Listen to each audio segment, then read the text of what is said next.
What is going on, everybody? Nitro Freak here, back with an Eagles Seahawks wildcard round preview video with this guy right here, who I will be going to Lincoln Financial Field this Sunday with to watch the game in person. How are you doing, CEO?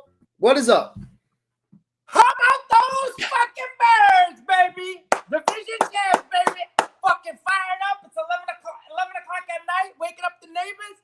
I'm fired up today. Let's do this. I'm pumped. 4 games ago, if you told me at halftime during that first Giants game if we were going to the playoffs, I would have said that you're full of shit. But you know what? It happened. We're here, and let's get going. Seattle Seahawks versus the Philadelphia Eagles. What do we have to do in this game in particular to get out of Philadelphia get out of our own home stadium with a victory in the wildcard game against, let's face it, one of the better QBs in the league?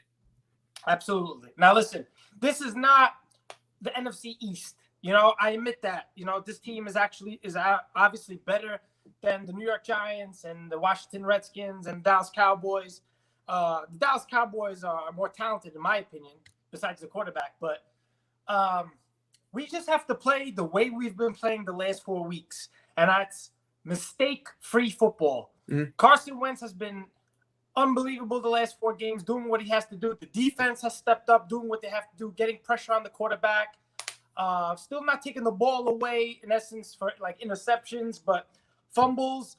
Listen, this Philadelphia Eagles team, the way they've been playing, mistake-free football, and I can't stress that enough, that's how you're going to win. The last time we played the Seattle Seahawks, we had 5 turnovers. Mm-hmm. Now, that's when we were playing bad. Who was going down with injury. There was no chemistry. 5 turnovers, and we almost still won the game. Yeah. If it wasn't for a stupid trick play that worked out for them. But I'm very confident in this. I think, like I said, if we continue to play the way we've been playing and just tighten up a little bit more on defense in regards to Russell Wilson, because, listen, Russell Wilson, he's going to run around. He's going to do his 360s. He's going to move out of the pocket. He's going to find the open man. But at the end of the day, we have to just make that one play on that one drive, and I think we could be victorious. I agree 100% with everything you just said. Not only do I have us winning this game, I'm going to do it. I'm going to be that guy. This game's a lock. I feel like lock it up, baby. This game is a lock. You know what? I feel like Seattle Seahawks, yeah, they're a good football team, but they're also a shell of themselves. Marshawn Lynch is fat. He's old. He's not going to be able to go into Philadelphia, run the ball effectively against this team that, let's face it, Jim Schwartz has his team ready to play for the last 4 weeks, other than the Redskins game. But we still won the game. We still won the game. That's all that matters. And, at the end of the day, everyone was bashing Jim Schwartz the whole season. Everybody was bashing this guy. And this guy has been the MVP of this team, if we're being honest. He really has. The MVP, I wouldn't go that far, Kyle. MVP. He has turned heads. He has, because I said to myself, this guy, and rightfully so. I was bashing him against Miami. Ryan Fitzpatrick, that can't happen. We've given up a lot of points and haven't been the same at home as we are away. But he definitely turned the corner. He's got the cornerbacks playing well. We're tackling well. I don't know if that had anything to do with Doug Peterson saying we're going to practice in pads when we usually don't during this time of the month. But let me tell you something. He definitely did something different. I don't know what he's doing, but it's working. Crayvon LeBlanc, Maddox are playing out of their mind. Sidney Jones is turning out to be the guy that we all hope for. They're just turning a corner. You got to give him credit. I was one of those guys that bashed Schwartz, and I said, what's going on over here? But he's bringing the blitz. He's got everybody in prime position. I mean, for what it's worth and all these injuries, I mean, listen, you got to give credit to Schwartz. But the MVP, I won't go that far. Now, you brought up a big statement earlier. You said you'd leave Sidney Jones in as a starting cornerback. Yes. So what are your thoughts about that? Because I'm interested to hear, because everyone's bashing Sidney Jones. Everyone thinks he's a bust, including myself. I do agree that he's had a couple of big plays the last 2 weeks, including that Dallas game where he got the stop. But to start him in this game when he really wasn't the starter the whole season, that's something that I'd have to take a look at and go over, because I don't know if I'm ready to do that. Like, I don't think so. I mean, listen, so we know Darby's out. Okay, we know that. Now, Jalen Mills is coming back. I think it's going to be a mistake, because if anybody remembers, he got exploited in that game against Seattle. The whole secondary did, but it was just him. They looked like they were picking on. Now, I like Rasul Douglas. I just think that right now, technique-wise and confidence-wise, I think they're both playing well, but I'm going to give the edge to Sidney Jones. Now, listen, I was definitely one of those guys that beat Sidney Jones. I don't watch college ball, but I read about him, and I said how this guy was great, and you have to wonder, was he really still hurt coming from that Achilles? You know what I mean? He didn't play all last year. Then he comes back. He was getting burned. He had the hamstring problems. Maybe he wasn't fit mentally there. All of a sudden, after that Dallas game, it looks like a changed man. I was at the game yesterday. I was concentrating on him. And I understand, the competition was so great, but he's just in prime position. I see him moving his hips, switching his hips to where the receiver is, batting it down. He's at the right place at the right time. Had a pick yesterday. It's either between him or Razul. Like, I love Avonte Maddox, but I think him and Cravon play so well in the inside that you could afford to have Sidney Jones on the outside.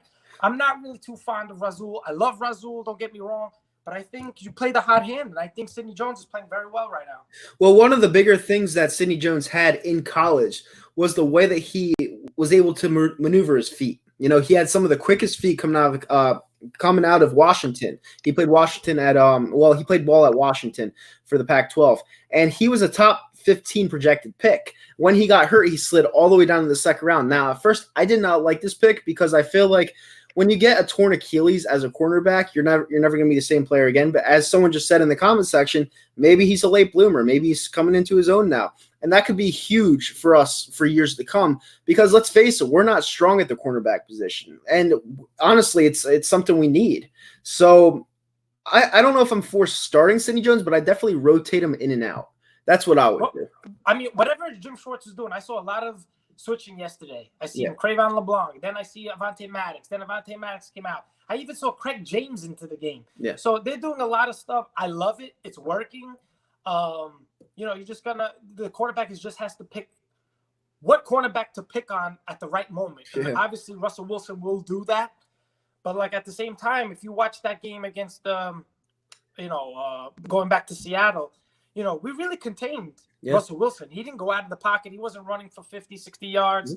So, I mean, whatever Jim Schwartz is doing, God bless him, and I hope he continues to do it. And you just nailed it right on the head. That's exactly what you have to do with Russell Wilson. You have to keep him inside the pocket because he sucks from inside the pocket. He has like a 51.1 passer rating when he's inside the pocket. Rolling outside the pocket, 94.3. Like Wentz. Wentz is the same way. Inside the pocket, he's a totally different quarterback. Outside the pocket, he's like a beast. Yeah, he's a fucking monster. So, I just don't see how both teams match up. I know we've played like 4 piss poor teams. Like besides the Cowboys, we shut them down to 9 points, and they scored 40 plus 2 of the games out of the last 3. So that's kind of impressive. I'm not gonna lie. Like you had to go into the game as a loss, which was understandable because they do have the more talented team, but Dak Prescott was injured, so I kind of felt like we had that game wrapped up. But it is kind of impressive how we just held them to 9 points, and they scored 40 on the Redskins and 40 on the Rams. So it's going to be interesting going into the playoffs. Everyone's counting us out going into the playoffs. We can't make a run. That's what everyone's saying. But the Giants won the Super Bowl with a 9-7 record, so you just never know. And I know you're kind of pessimistic when it comes to the talent not being there, which is understandable because it is technically practice squad guys. I don't see it that way. I feel like these players right here, right now, are actually playing better than the starters. And until they prove me otherwise, I'm going to go with it. I really am. I'm sorry. Your eyes are not mistaking you. I have never seen something like this before. Injuries, there's teams that would have lied down. And, you got to credit the Seattle Seahawks, too. They got a lot of guys down. They're playing hard.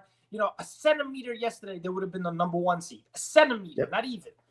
And it's just unbelievable. I have never had a team like this that had so many injuries play with so much heart. Like after the Miami game, we were all saying, what a down year this is, this and that. And then we just turned the corner. I don't know what happened. I don't know if Doug Peterson just knows something that all the other coaches don't know. He just knows how to get through his players, and that's another thing I want to just take up, Doug Peterson, I have always said I liked him. I've always said that. I always said he's a good guy, good heart. But there's always times during the year where he has these calls that you should be punting, when you're supposed to hit a field goal, you're punting, or you're supposed to run on this down, you're throwing, and then he goes for it too much. That's just his style, man. And I gotta take back the things that I said. That I never said he's not a good coach. Never said that. I just said he's just a little too aggressive. And you know what? That's just the way he is. He's not like Andy Reid, who's just gonna take the easy 3 points. He's gonna go for the win. He's gonna go for the throw. And I have to respect that. And you know what? More often than not, so far since 2016, it's been working. Yeah, I agree. He's a winning coach. Like he has a pedigree to win when it matters. Now, is he a great play caller? No, not really. All right, I've seen numerous times throughout the year where I'd be like, "What are you doing?" Like he would be making passes through the backfield. Like some of the play calls that he made just didn't make any sense. But I guess it takes a few sucky teams to get your balls back and realize, hey, maybe these play calls aren't working. Let's try to make a swing route to Boston Scott. Let's see what he could do. Boston Scott has been absolutely fucking phenomenal. And I would not, and I told you this the other day, shying away from the whole Doug Peterson play calling, I would absolutely not start Jordan Howard in this game. Absolutely not. I wouldn't even play him for fucking 5 snaps. I would roll with what we have, roll with what got us into the playoffs, and just see what it takes us. If we lose, we lose. At least we tried. That's just how I see it. And listen, beginning of the year, I said to you, that was like the biggest, not the biggest, but I said a really good acquisition was getting Jordan Howard. And he was playing well in the beginning of the year. But now ever since that injury came, you have to play the hot hand. And it just goes to show you that, whether it's because he's not in game shape or whatnot, he didn't even go in the game. I think he had like 1 snap, and Miles Sanders was out the whole game. Yeah. That just goes to show you that Doug Peterson's riding the hot hand. He went back with Boston Scott. Now, I'm hoping it's just not Boston Scott having the New York Giants number, because he didn't really go off, if I remember correctly, he didn't really go off crazy in the Washington game, but that's because it was the Miles Sanders game. But I mean, how do you even use Jordan Howard? I mean, if you want to bring him in for maybe a 4th and 1 situation just to get the first time, but I wouldn't even do that. Play the hot hand. Miles Sanders, I'm sure will be okay. He'll play, and you use Boston Scott between them two, and I think we're golden at the running back position. I agree, and it'll definitely help Wentz out. It's his first playoff game. And you know how I think about Carson Wentz. You know how I feel about Carson Wentz. You know how I've been talking about him the whole year. I've been one of the biggest critics when it comes to Carson Wentz the whole year. I've said that the guy was not playing well in the month of November because, let's face it, he was not. But the last 4 games, he has been nothing short of an elite quarterback. And that's what I'll admit. Now, granted, they were against 4 not-so-great teams. I'll admit that right here, right now. But, he did get to the playoffs. He gets that 1 playoff game under his belt. And fuck, if he wins it, keep going. That's just what I say. And I know a lot of people are going to say and talk shit about Carson Wentz if he were to lose this game. I'm not going to be one of them, because I just feel that this is a game where you are going up against a very good team. And I know I called it a lock, because I truly believe that we are going to go into Lincoln Financial Field on Sunday and we are going to win this game. I just feel like we're the hotter team. Do I think we're the better team than Seattle? No. But do I think we're the hotter team? Yes. And the hotter teams usually always win. And that's exactly why I think Carson Wentz is going to get it done, and this team's going to go on to probably who would they play? San Fran? I mean, if the Vikings beat the Saints, then we go to Lambeau, which I'm okay with, to be honest with you. I mean, I don't want to look ahead. I'm not that type of fan. Yeah. But if the Vikings could somehow beat the Saints and we beat Seattle, we would go to Lambeau, which I'm totally fine with. Yeah, and Wentz did win in Green Bay and Buffalo, so he's won in some pretty hostile places. I'm not nervous for him at all, to be honest with you. I feel like he's going to do a great job on Sunday, and he's going to prove a lot of haters wrong to where he can't win a playoff game. And I was one of them. I was one of those pessimists because, honestly, him being in the pocket, being a pure pocket passer, it's not his game. And I think he noticed that in the second half of the Giants game, the first one, and he's been balling ever since. And I'm happy to see him back the way he was. I'll be the first one to admit it, because I know there's Giant fans, Cowboy fans, other teams watching, other fans watching this of other teams, and they're gonna say, you guys, I know you're Eagle fans and you're hyped up because you made the playoffs, but you're one and done. You played nobody. Listen, I'll be the first one to admit it, just like you just said. We played the Giants, yes, twice. We played Washington, yes. Dallas, to me, are very talented. They just don't have it here, in my opinion. I know Cowboy fans are gonna say, oh my God, they're just not – they don't have the winning formula. They have the talent. They just don't have that winning formula. They need the coach. They need the players.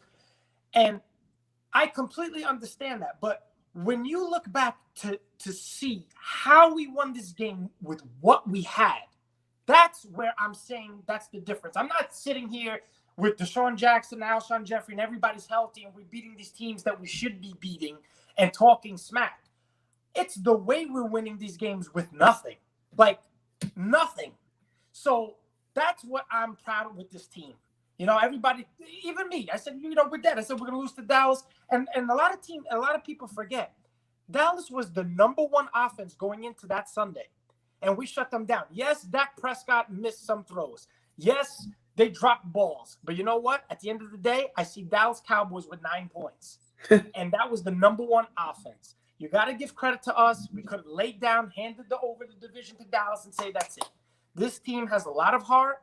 Yes, we played shitty teams. But at the end of the day, anybody that knows football knows when you play within your division, it's always a tough game and you throw away the records. That's just my opinion. And you know what? If anybody has a problem with, you know, us winning and being happy beating, you know, the lowly Giants or the Cowboys or the Redskins, take a look back and see who we won with. And then you could maybe give us a little bit of respect. But I also don't get what the fans are trying to say. They're saying that, yes, we beat the Giants, the Redskins, and the Cowboys who were on the downswing. I don't get that. My philosophy is, and what I always said and what my coach in high school always said was, you beat the team who's in front of you. And that's exactly what we did. Did we beat the Dolphins? No. But as you know, I texted you before the game, and I saw that coming from a mile away because Ryan Fitzpatrick always kills us. And the Dolphins were playing with pride, and they were at their home stadium. And you saw that yesterday. Ryan Fitzpatrick tortured, killed, molested the Patriots. So I mean, you can't really. The NFL's tricky. All right, it's very tricky. We had a really tough November. We had a really tough stretch. But you know what? The last 4 games, we look really good. And I'm not just saying that because there are 4 crappy teams. I'm saying that because we look really balanced. And this is something we haven't looked like in a long time. Everything that you said, I mean, I agree with. It's just I'm a loss. I'm a loss for words because, like I said, like I'm the type of guy that always hangs on to the past saying, oh my God, if we had Alshon, if we had Deshaun, if we had this, if we had that. And now I'm starting to like, I know it took a while, but now I'm like starting to believe, not in the Super Bowl, not stuff like that. I'm saying I'm starting to believe that when somebody goes down, like Brandon Brooks is an all-pro right guard. He's excellent. Our best lineman, in my opinion. People are going to say Lane Johnson.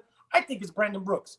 But for him to go down, I was watching a little film. Yes, I was watching a little film. And Matt Pryor came in, and you just see these big holes for Boston Scott in those last 2 touchdowns. He was protecting Wentz. And people are going to say, well, that's against the Giants. But let me tell you something. It's still the National Football League. And we have hell of great coaches. Jeff Stoutland, our offensive line coach, they're coached up very well. And now, whether it be Pryor or whether it be Big V at right guard, we don't know yet. If Lane Johnson comes back, I'm very confident, like, of the next man up mentality because that's all they've shown the last month. Yep. And I'm the type of person to say, oh, my God, if we had Deshaun Jackson, if we had this, we would kill them. We would do this. I'm just, like Doug Peterson says, it's the next man up mentality, and that's truly what it is. And people have to understand something. Yesterday was the New York Giants Super Bowl. Yesterday was their Super Bowl, and they got boat raced at the end of the game. So when you see a line of players going into that blue tent, I saw at one time in the game, you were actually at the game, so you didn't see this on TV. There was actually a line of players to get into the blue tent. All right, and that's how tragic this season has been with injuries. If you look at the IR players that are on, players that are on the IR or hurt for the game, they had to cover the whole screen. It was ridiculous. And us beating the New York Giants by 14 yesterday, when it's their Super Bowl and Saquon Barkley broke off a big run like that, where you're like, oh shit, this isn't good. It just shows you the character of this team. It's a band of brothers, and they want to win. It doesn't matter if you're a practice squad player. It doesn't matter what you are. They are playing as a team, and that is the thing you want the most as a head coach in the NFL. Yeah, exactly. I'm sorry. I'll keep going. And the thing that I wanted to say was, when people say, but how are they doing this with practice squad players? How are they doing this? It's all about confidence. Doug Peterson, he asked, what did he say? He called a play. I believe it was to Robert Davis. it was like what the biggest play of the game for us, I guess, a 40-yard pass. It was holding on Big V. What did he call the very next play? Another bomb, rollout, another bomb, 40 yards down the field to the practice squad player, Burnett. Yeah. That just goes to show you he truly, truly trusts these players. He truly believes in his system. He truly believes in these guys. To have a 10-yard penalty hold right there, that was a killer. And to go right back to that proves that he just trusts these guys. Wentz trusts these guys. Peterson trusts one another. It's just unbelievable what they do. When I saw that, I said, these guys are catching every ball. Like, we're used to like drops and everything, and these kids just come up and they're taking advantage of their opportunity. I love it. I absolutely love it. And Chris Wild in the comment section said that Wentz is making guys better like Brady used to do. He is. I can't disagree with that comment. He's putting it right into their hands. He's not putting it in the chest where actually wide receivers hate it. They hate when the ball's right in their chest, which is why it bounces off a lot. They like it a little bit up, right in their hands, and he delivers it every single time. I haven't seen this type of accuracy from Wentz in a long time. I really haven't. Well, maybe he saved the best for last because, like you said, and rightfully so, I'm going to blame the injuries and the chemistry, but, like, in the beginning of the year, it wasn't that way. And now, all of a sudden, she's just throwing darts. But I want to say, during the beginning, towards the middle of the year, I did say, listen, you know me, anybody that watches the stream or whatever, or anybody that knows me knows I love Wentz. Obviously, it's team first, but, Wentz is my guy. You know this. Just like Foles is your guy. But let me tell you something. I said to you, I believe it was a month ago or whatnot. And I told you, I said, he is kind of like, I shouldn't say Dak Prescott because he's better than Dak Prescott, but he needs talent around him to elevate his play. How does that look now? Not true. He's elevating these guys. And like I said, they're practice squad players, they're rookies. I've always said Carson Wentz is a stud. He's a very good quarterback. He's competent. He's good in the pocket. He needs a little bit of help in the accuracy department. He needs to take the short throws, the dump off sometimes rather than doing too much. But that was the only negative that I said about Carson Wentz was he can't elevate shitty players. And 100% wrong on that. And I'm 100%. I admit it. Well, let's put the big elephant into the room to rest. Apparently, Nelson Aguilar may play this game on Sunday. Do I want that? No. I absolutely want him as far away from the team as possible. I want J. Jaw to be as far away of the team as possible. I do not want these guys on the field for 1 second of the fucking game. You go with what you had going into the playoffs, and that's it. Who told you about Nelson? I didn't hear anything about it. One of my buddies who actually is an insider for the Eagles told me that it looks like Nelson Aguilar will be suiting up this Sunday. I got that actually 10 minutes ago. I'm going to be honest with you. Listen, Nelson Aguilar, I think his time in Philadelphia is done. Hope so. I just think the guy, I don't know, like I said, 2017, I'm an Eagle fan, I'll say it. I thought it was pure magic. We were the best team all year long. After Wentz got hurt, I think it was just everything was pure magic. It was just destiny. I don't know what happened to that 2017 Aguilar. 2018, he wasn't horrendous. He's actually okay. But since we drafted this guy, besides 2017, I don't know what's wrong with this guy. I hope his days are numbered. I just think he lacks a lot of heart. I just think he doesn't have it in him. I don't know where this injury came from with his knee. Another thing. The Pats game. Listen, I'm with you. I would keep him away from this team as much as possible. I mean, if you want to suit him up just in case somebody gets hurt, and that's the last scenario to help us, but how can you be confident throwing to Nelson Aguilar? How can any Eagle fan be confident that Nelson Aguilar is going to play? And I'm much more confident in these kids, Robert Davis, Burnett, Greg Ward, than I am Nelson Aguilar. And that's the truth. That's the truth. Well, the problem is when you're getting paid $9 million for a year, you're probably going to get played no matter what. So that's the only thing I don't like about the whole money situation. But if they play him, he better be like the fourth guy because I do not want him being the number one because he sucks as the number one. So whatever. If they're going to play him, whatever, just don't give him that many snaps, and I'll be all right with it. As long as we get out of there with a win, or I just want to win the game. That's all I want to do. I don't want it to be a blowout. Well, it would be nice to be a blowout, but I don't see that happening. I just want us to win. That's all I want us to do. And before we get out of here, because we're at 25 minutes right now, we have about 5 minutes left. What is your score of this game? Who are your players of the game? And I got to ask you one more question.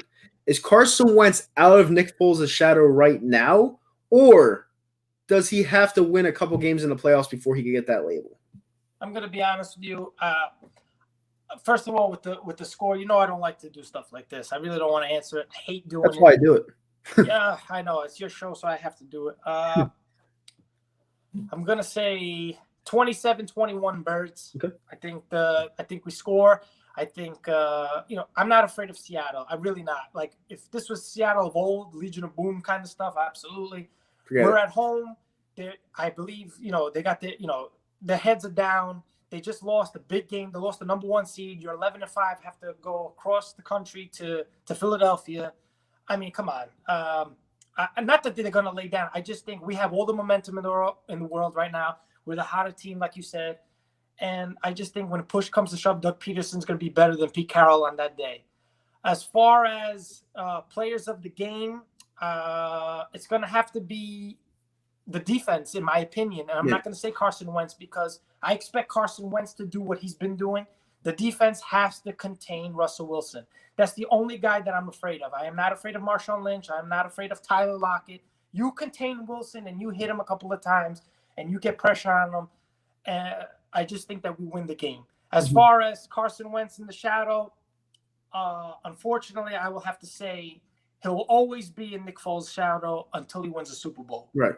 It can be, and that's me saying that I'm a Carson Wentz guy, and I just think he needs to win a Super Bowl. I hope he wins his first playoff game. He's going to be here for many, many years, hopefully. And I just think until he wins a Super Bowl, or at least brings this team to a Super Bowl, then he's always going to be in that shadow. Yeah, I don't think he'll have any problem doing that. At least bringing him to a Super Bowl. He shows you time in and time out that he is an elite talent. Like the last 4 games I saw that he was back, he looked like the guy from 2017. But like you just said, he'll never really be out of Nick Foles' shadow until he wins that Super Bowl. It's unfortunate too. It's unfortunate. I want that to happen. You know how big of a Nick Foles guy I am. He's the first guy to ever win it. I was crying like a little bitch that night. And it doesn't happen a lot. It never happens. And that was the first time that, Nick Foles outdueled Tom Brady. It was his last year of his prime. Well, not his prime, but last year of where he was really relevant, Tom Brady, for being honest.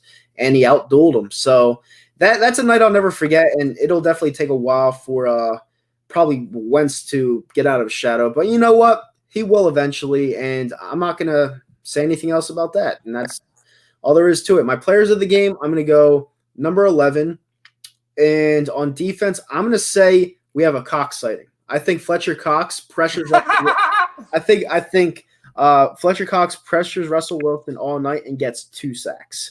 I think he's due, and those are my. The offensive line is horrible too. I don't think they're good. Yeah, they're not that good at all. And as for a score, I'm actually going to go 31. Oh my God! All right, 31-20. 31 sign to up 20. for it right now. Yep. Sign up for that right now, Kyle. Yeah. I hope so. But listen, let's prove these haters wrong. I see a lot of hating going on. I understand a little bitter fans in the NFC East, and they're saying, "Oh, one and done. Oh, Seattle. They got the almighty Seattle." Keep on chirping. We've been here before. We know what it is to be underdogs, baby. Let's get it. Yep, 100%. And the line actually opened up Eagles -3, and now it's shifted to Seattle +2, which is a big fuck up from Vegas because they opened the line Eagles -3 when they're 2 wins less than the Seattle Seahawks. So that means Vegas thinks that the Eagles are going to win.